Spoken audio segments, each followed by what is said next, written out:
After studying this module, you shall be able to know about the problem of inequality in India, learn the differences in regional inequality in India, identify the trends in inequality in India, evaluate the steps taken by government to eliminate inequality, and finally analyze the impact of budget of 2015 on economic inequality.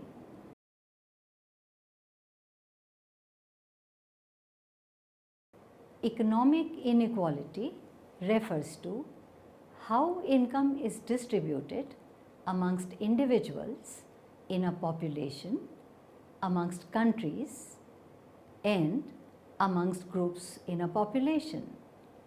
Michael Todorov and Stephen Smith describe inequality as disproportionate distribution, total national income amongst households in their book titled Economic Development. Economists generally think of three methods of measuring of economic disparity, that is, wealth inequality, income inequality, and consumption. The issue of economic inequality can implicate notions of equity, equality of outcome, and equality of opportunity. Economic inequality varies between societies, historical periods, economic structures and systems. The term can refer to cross-sectional distribution of income or wealth at any particular period, or to the lifetime income and wealth over longer period of time. There are various numerical indices for measuring economic inequality. A widely used one is the Gini coefficient, but there are also many other methods. Some studies have emphasized inequality as a growing social problem. Too much inequality can be destructive because income inequality and wealth concentration can hinder long-term growth. Early statistical studies comparing inequality to economic growth had been inconclusive. However, in the year 2011, International Monetary Fund economists showed that greater income inequality or greater income equality, less inequality, increased the duration of countries' economic growth spells more than free trade, low government corruption, foreign investment, or low foreign debt.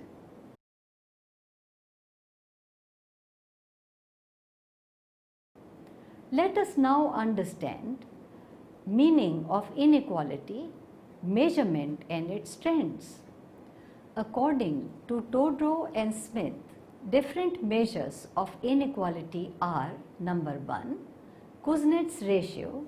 It is the ratio of incomes received by top 20% and bottom 40% of the population. Kuznets' hypothesis states inequality should follow an inverse U-shape as development process progresses.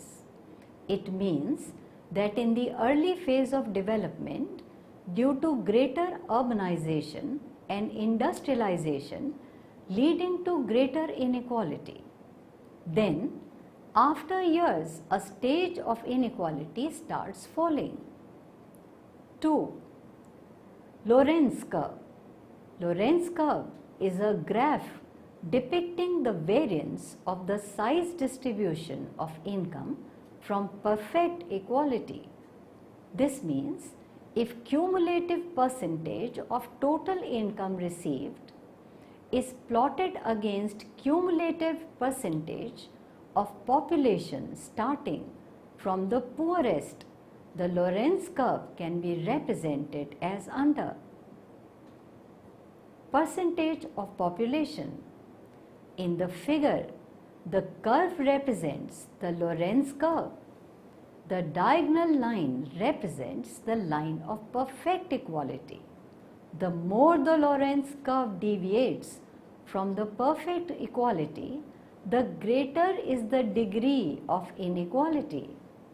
If there is perfect equality in income distribution, Lorenz curve coincides with the diagonal line. 3. The Gini coefficient. It is an aggregate numerical measure of income inequality ranging from 0, that is perfect equality, to 1, that is perfect inequality. It is measured by dividing the area between the perfect equality line and Lorenz curve by the total area lying to the right of the equality line in the above figure. The higher is the value of the coefficient, the higher is the inequality in income distribution.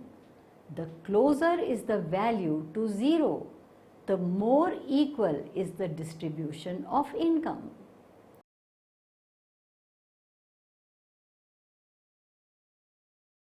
We shall now throw some light on the trends in inequality in India. In the Indian context, consumption expenditure survey done by the National Sample Survey Organization, known as the NSSO, constitutes the most basic source of inequality measurement. These surveys are conducted on a regular basis and they cover a large number of households. Trends in income inequality in India have been as follows. Number 1. Historically, inequality level in terms of income, consumption and wealth in India during the 1950s was quite high. The average Gini index for consumption was in excess of 35, while for land distribution it was in excess of 40. After that, there has been a steady decline in these measures. 2. Inequality measures remained fairly stable in 1970s and 1980s. Greater urbanization during this period could have led to a very small increase in overall inequality. 3. The income share of top 1% did a turnaround in the 1980s decade after falling steadily for nearly 3 decades. This coincided with more pro-business orientation of economy and higher growth rate. 4. After the 1990s decade, the picture completely changed. The two major surveys conducted in 1993 to 1993-2000 showed that there was no significant increase in inequality. In fact, inequality among rural households showed a steady decline during this period. 5. The most recently available estimates show that in the year 2004, inequality had increased to 36.8 according to Gini index. The distribution information shows that while bottom 20% lost their consumption share, the rich 20% had over 45% of the consumption share. Therefore, the quintile ratio was around 5.75. This ratio fell to around 5.6% in 2010-11 and to 4.9% in 2011-12. This means that disparity has got reduced over the past decade on quintile ratio, which fell to less than 5 in 2011-12. On comparing this quintile ratio to other countries, it is seen that this ratio is quite low in India as compared to Brazil, which is 20.6, China, which is 10.1, Malaysia, which is 11.3, South Africa, which is 25.3, USA amounts to 8.4 as against India's 4.9 in 2011-12.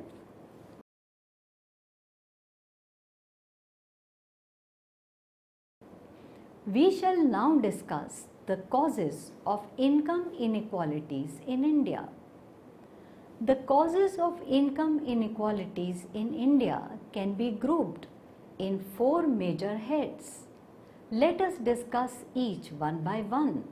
First, the growth factor. As development proceeds, the earnings of different groups rise differently. The incomes of the upper income and middle income groups rise more rapidly than those of the poor. This happens in the early stages of growth through which India is passing through at present. The explanation lies in the shift of population from agriculture, which is slow growing sector, to the modern large industrial sector, which grows more rapidly. Again, there is this capital intensive nature of the development of modern sector. Since this absorbs less labor wages, form a smaller proportion of total income. Hence, the income spread is not wide enough. On the other hand, the capital intensive type of growth leads to concentration of income in those few hands who supply capital. Number 2, highly unequal asset distribution. Incomes are mainly derived from 2 main sources, that are land and labor. In India, a few own large chunk of income earning assets. Some others who do not own or own a part of the assets they operate organize finances through banks, cooperatives, etc. and acquire or hire productive assets. These inequalities enable the few to get incomes in the form of rent, interest and profit. As for rural areas, the ownership pattern of most of the important asset, namely land, is highly unequal. The marginal households with holding less than 1 hectare, which account for as many as 72% of the rural households, own very little, that is about 17% of the land only. On the other end, there are those with large holdings of more than 10 hectares who are about 1% of the rural households, but they have under their ownership as much as 14% of the area. Private ownership of property and inheritance laws is mainly responsible for highly unequal distribution of assets. The third point is inadequate employment generation. People at the bottom could raise their economic status and to an extent reduce the distance separating them from those at the top. If they could get work, in other words, if they did not possess adequate earning assets, they could at least earn from their labor. But there too, the situation was not favorable. For long, the increase in employment opportunities remained less than the rise in the labor force. Let us now discuss the fourth point, that is differential regional growth. Of the large many at the bottom rung of the incomes, a very great proportion lives in the poor backward states or regions, and most of the few at the top live in the high income states regions. This is the geographical facet of income inequalities for the country as a whole. Within the states also there are inequalities, perhaps larger in the poorer states. Both these aspects are the outcome of the different growth rates of the states, with a few having growth at fast rate and many having lagged behind.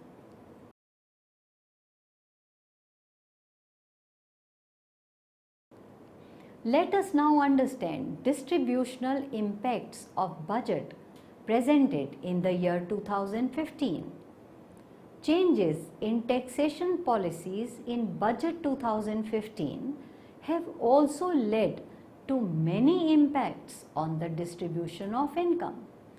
These taxation policies include widening of standard income tax bands, reduction in property tax rates for about half of the local authority areas, including large urban areas, which will impact more than half of the total households. Increase in standardized child benefit payment, increase in living alone allowances, revision in water charges. However, studies show that overall impact of budget 2015 on household incomes is close to neutral. The largest losses have been for the lowest decile of the population. Losses are incurred in each of the bottom 6 deciles, with the percentage loss declining as income increases. The fiscal drag experienced by the people who work would be very high, as more of their incomes would be taxed at higher rates, and people depending on welfare payments would experience a fall in their incomes below average. The net impact of budget is negative for low income groups, with the greatest loss about 1% for households with the lowest incomes. There are small gains for high income groups due to income tax reductions, with a gain of 0.6% only for the highest income group.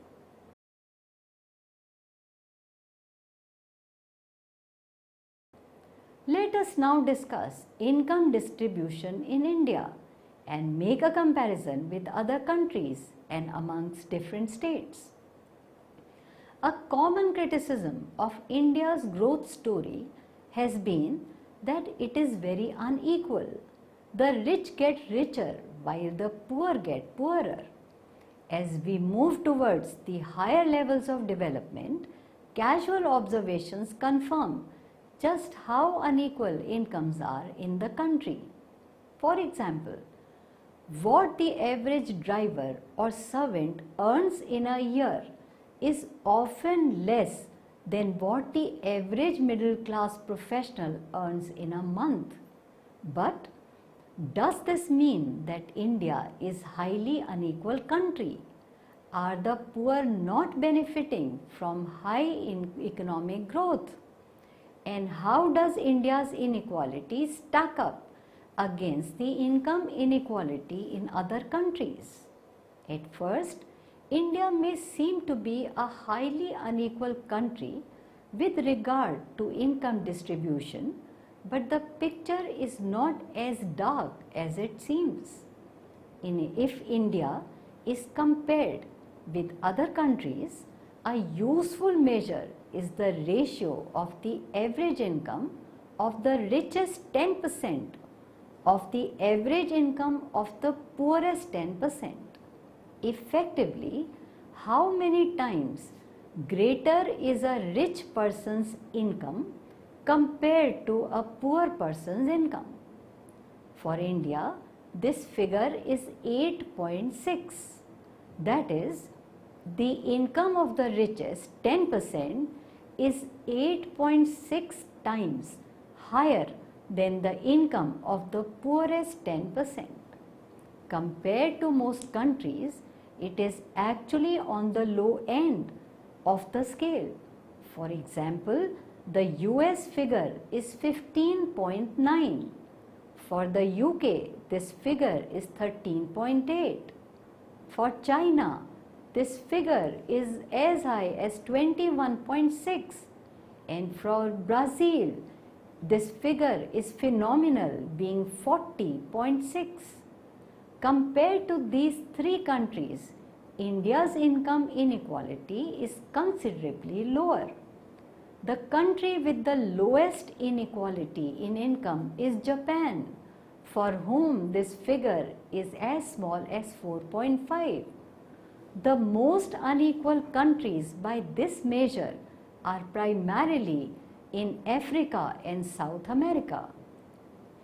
These statistics tell us that while India does have considerable income inequality, most other major economies have higher income inequalities. In particular, other emerging economies have much higher income inequalities. Another way we can analyze income inequality in India is by looking at different states. As we know, some states are considerably richer as compared to the other states of India. But are the poorer states getting richer? The richer states, for example, those with the highest average income per person, include Maharashtra, Delhi, Haryana, Goa, Gujarat, and Punjab. The poorer states include Uttar Pradesh, Bihar, Madhya Pradesh, Manipur, and Nagaland. The poorest of these states is Bihar. The state with the highest growth rate in income per person in Bihar, the growth rate in income per person is Bihar, also the poorest state. Most of the poorer states have growth rates that are sometimes higher or roughly equal to the growth rate of the country as a whole. The only exceptions are states with political problems such as Kashmir and some states in the northeast, where growth remains well below the average. Compared to other major economies, India's income distribution is less unequal than others. Furthermore, many of the poorer states in India have high growth rates implying eventual convergence. What is important to point out is that income inequality is a relative measure only. It is not about absolute income levels. Poverty is still widespread in India, and that is a problem that needs to be solved over time. The gap between rich and poor is greater in the US than in India. However, the poor in India are much worse off as compared to the poor in US, and this is the important distinction to make.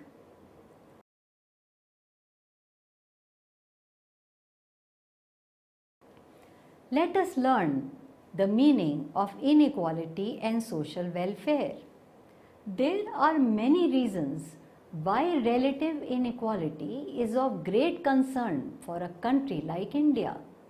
Inequality amongst the poor is a critical factor in understanding the severity of poverty and the impact of market and policy changes on the poor, But inequality amongst those above the poverty line is also a matter of concern. Todrow and Smith cite three main reasons why inequality poses a challenge for the development process of the Indian economy. Let us discuss these three one by one. Number one, extreme income inequality leads to economic inefficiency. When low income individuals cannot borrow money, they generally fail to educate their children or to invest in any kind of business. With high inequality in income, the overall saving rate in economy tends to be very low, as the main class which saves a huge part of their income is the middle class. Income of the richer class is basically spent in the form of capital flight. Such savings and investment do not add to nation's productive resources. In fact, they act as a drain on national resources. Therefore, if there is a huge inequality in the distribution of income, there is inefficient allocation of assets amongst different classes of the population. 2. Inequality leads to social instability and affects solidarity.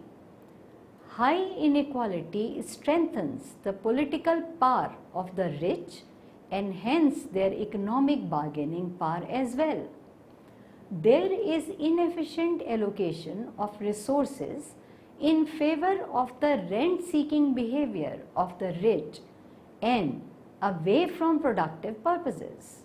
With high inequality, the focus of politics often tends to support redistribution of the economic pie rather than to increase its size.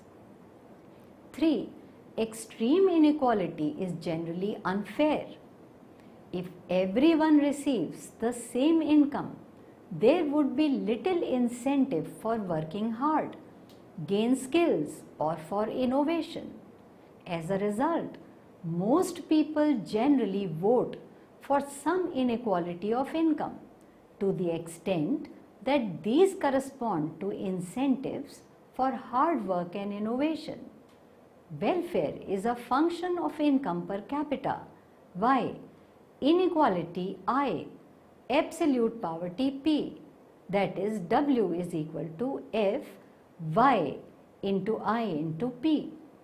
Income per capita is positively related to the welfare function and inequality and absolute poverty being negatively related.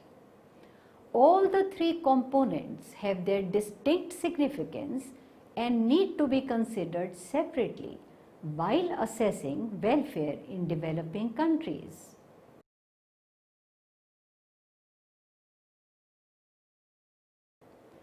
Let us understand and see the steps taken by the government to reduce income inequalities in India. The Government of India, since the time of independence, has taken many measures and many steps to reduce inequalities of income in the country. These are: number 1, land reforms. Land reforms were introduced in the rural sector to reduce inequalities of income, especially with regard to the ownership of land. There were many land reforms that were undertaken, like ceiling on land holdings, ownership rights to tenants, tenancy reforms among others. Zamindari system was abolished and excess land left over was redistributed amongst landless labor. However, land reforms were not able to achieve the objectives set out for them. Therefore, the conditions of landless labor and tenants are still the same, giving rise to inequalities in income. 2. Development of small scale and cottage industries. During the planning process, government has also encouraged the development of small and cottage level industries. As these industries are mainly run in the rural areas, they help in reduction of regional disparities of income between rural and urban areas. With the development of these industries, poor people get a chance to enhance their income.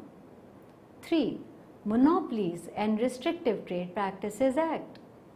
The Government of India passed the Monopolies and Restrictive Trade Practices Act, normally known as MRTP Act 1969, to check the concentration of urban property and economic power via the process of industrial licensing.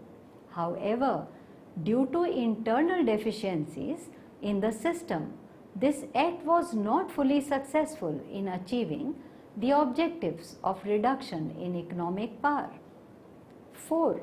Employment and wage policies.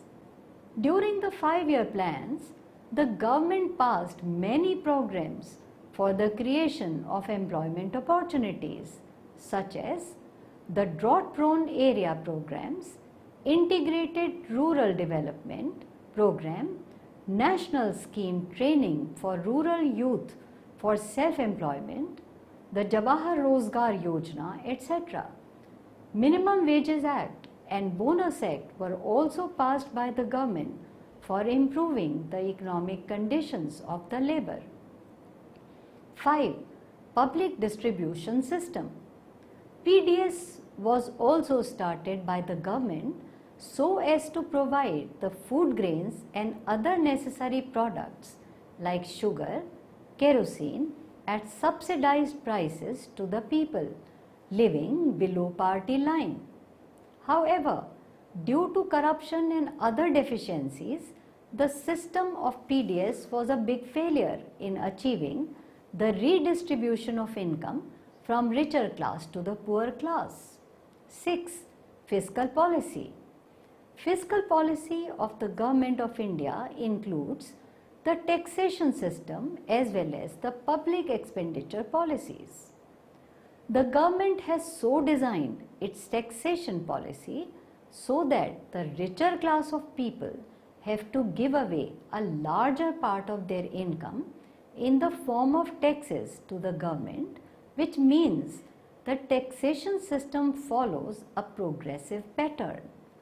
The public expenditure policy of the government also aims at redistributing income with the help of subsidies and social security benefits. 7. Measures to correct regional imbalances. The government has also taken many steps to reduce disparities in income among various areas. These are greater share in national income to backward states, central government financial assistance to the backward states, special area programs like drought-prone area programs, desert development programs, etc., special facilities for industrial development in backward states, tax concessions or tax subsidies to industries developed in backward regions.